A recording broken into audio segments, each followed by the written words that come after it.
Hello. How does this look? Does this look slightly ridiculous? Oh boy.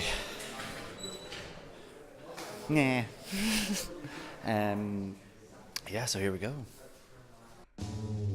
Since I was a kid, I have loved comedy in all its forms. But through all the sitcoms, sketch shows and movies, the one that was always at the peak of my love was stand-up comedy. Ardal O'Hanlon, Lenny Henry, Jasper Carrott, Jerry Seinfeld. These comedians shaped my very sense of humour to what it is today. But they had to start somewhere. I want to talk to comedians of all levels and get a better understanding of what they do and why they do it. But I always learn better by being more hands-on, which is why at the end of all this, I will get up on stage and do my very own set at an open mic night. I've been told that writing jokes and being that level of funny takes years of practice. I'm giving myself a handful of months. Sure, how hard can it be to be a comedian?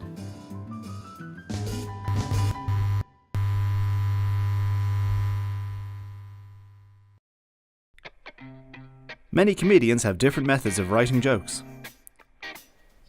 Dave Chappelle writes the punchline and builds the joke around it.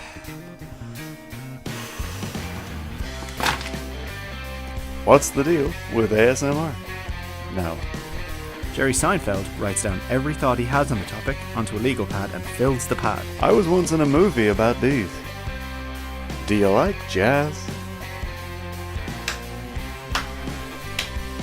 Realizing I'm not very good at this, I decided to go seek an expert's help.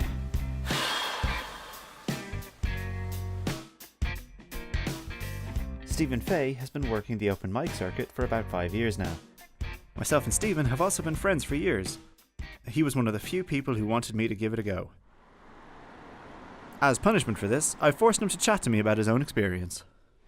You've been doing open mic stuff and comedy stuff on and off for how many years now? I'll be honest, it was mainly off.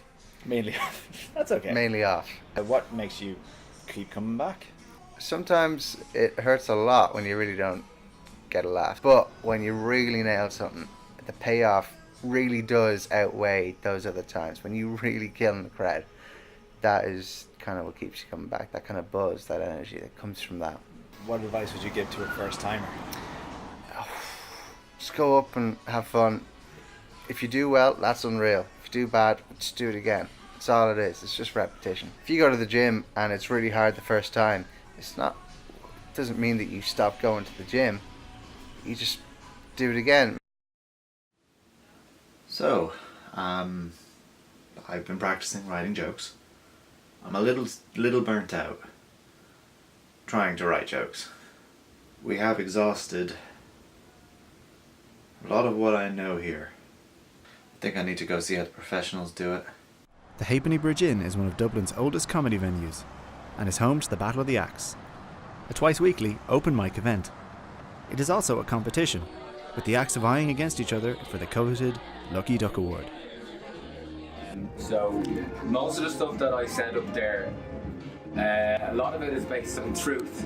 So take something that is true, because if it's coming from a truthful place, you relate to it more, you be more honest about it, and the audience will, just elaborate.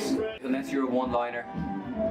One-liner's a very skilled craft. A lot of musicians are, great at it. But if you're going to tell stories, just and don't go into too much detail if you can. You don't need to.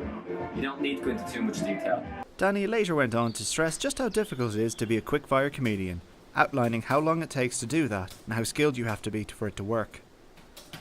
This reminded me of how little this was working for me and how little time I really had. With my faith in my own ability thoroughly questioned and what I thought was my comedic style shot down, I turned to the comfort of a real comedic hero for me, Dave Gorman. Dave Gorman is one of my favourite comics, but he's a very different style of comedy to what I've been doing. I have to admit, this made me feel a little differently afterwards.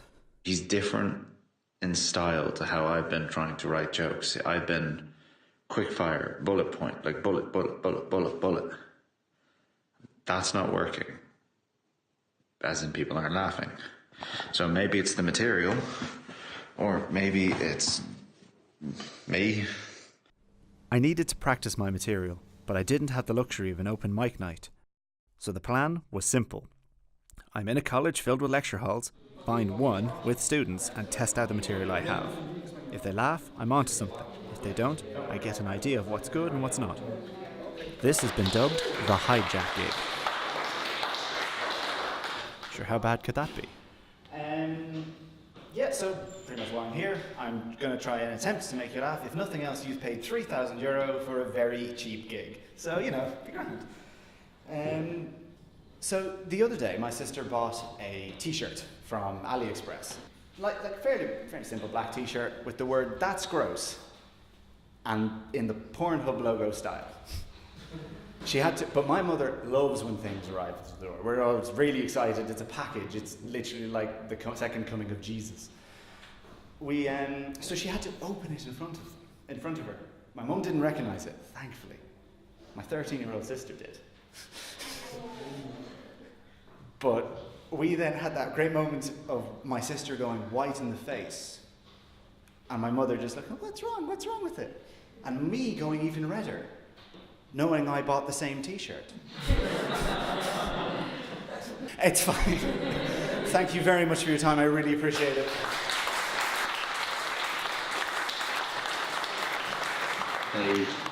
Some of them actually genuinely laughed, and that was a really, really good feeling. Can't believe it. Oh, I can't. Okay, need to sort myself, but for the first time ever, I think I can do this. Despite the interesting results from the hijack gig, I needed a bit more insight into the world of stand-up, and about why anyone would do this to themselves willingly. Tom Walsh has been on the circuit on and off for several years, and kindly gave me a better insight into his world. I'm a comedian from Cork. I'm an architect though, but you know I do some comedy and sometimes. I've never forgotten where I come from. I come from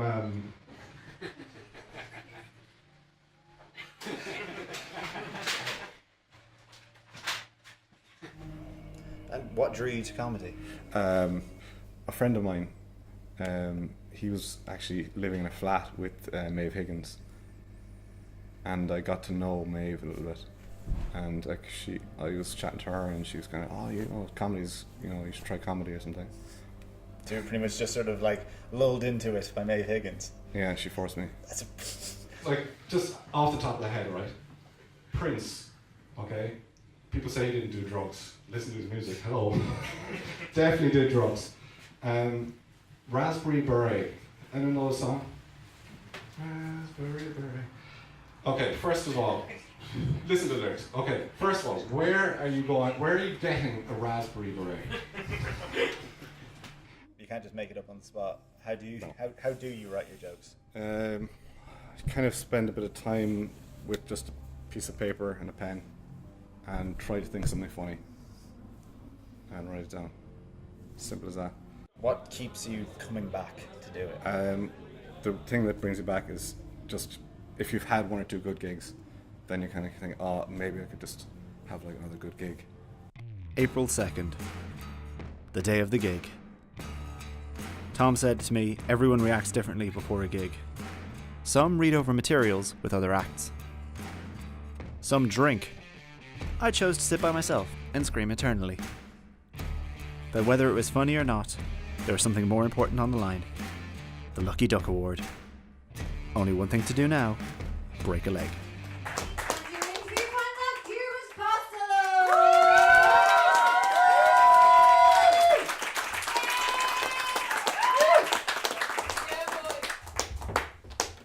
Oh, don't get excited, I'm not that good. Do you anyone know what ASMR is? Yeah. You, sir, are really into it. For those of you who don't know, it's like this really relaxing thing. Like, people listen to like rain sounds to try and relax and things I could do with that. No, but we all try and find our own little triggers to relax and chill, or just see what gives you some sort of crazy boner. It's fantastic. But what I'm really into is accent ASMR. So some people get all this sexy French stuff. I'm not about that life. You know what really relaxes me? Russian. there's nothing that will relax you more when you're struggling to sleep. You're panicking. You're just like, I know. I'll listen now. Relax. Go to sleep. Go to sleep before I put you to sleep. It'll work. Trust me. But actually, no. My personal favourite is Scottish. But there's two different kinds of it because people always say, "Oh, Scottish is so lovely." Have you ever tried listening to some Scottish accent before you get on a plane? It's like, all right, pal, you're getting on a plane, are you? Should have taken the fucking bus, mate. No, but the best thing is when it's quiet. It's like, all right, pal, do you want me to deep fry that Mars bar for you? Sorry, I'm staring you right out of it. just so you know, normally I charge 50 quid for that kind of content. Just want to quick note, again, for good reason about the cameras. I'm actually doing a documentary. This is my final year project. I spent the last 9 months trying to learn how to be a comedian. I don't know if it worked or not, but but honestly, you've all been really lovely and really accommodating. And when I told my lecturers that I wanted to do this, I wanted to be a stand-up comedian, they laughed at me. Look who's laughing now. Fucking no one. Thank you very much, everyone. I was in a state of euphoria after the set. But not as much as I was about to be. We have to decide who wins this duck. I'm not gonna lie, I was too busy texting my ex to remember all the names of the people who were on stage.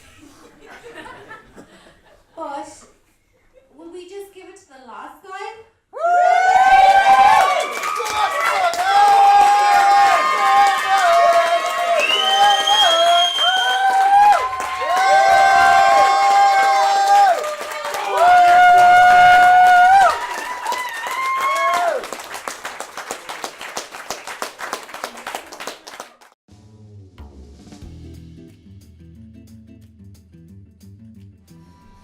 Hey Steve, I won. You did it, man. Congratulations. How do you feel? Oh God, I was convinced it's rigged. That someone in the crowd or someone on stage paid everyone to do it. Now, honestly, no, I almost don't believe it. It was I know it's so silly getting excited for a duck.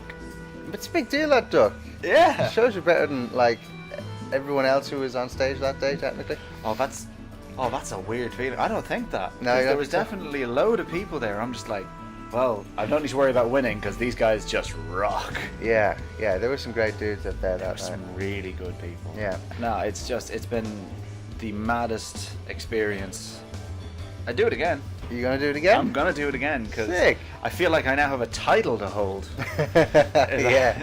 You got like a wrestling belt or something. I'm at the king, you best not miss. Oh man, oh man! I don't refer to myself as the king. I'm not that good. I had 1 or 2 good jokes about ASMR, and that's about it. Look, a few more sets, and then we'll get you doing a world tour, and it'll be away. Oh man, if I'm doing a Netflix special. Yeah. All right. Let's try this again. Let's go make some people laugh. Let's do it. All right, let's do it, boy. Until next time. Until next time. Yeah. Thank you.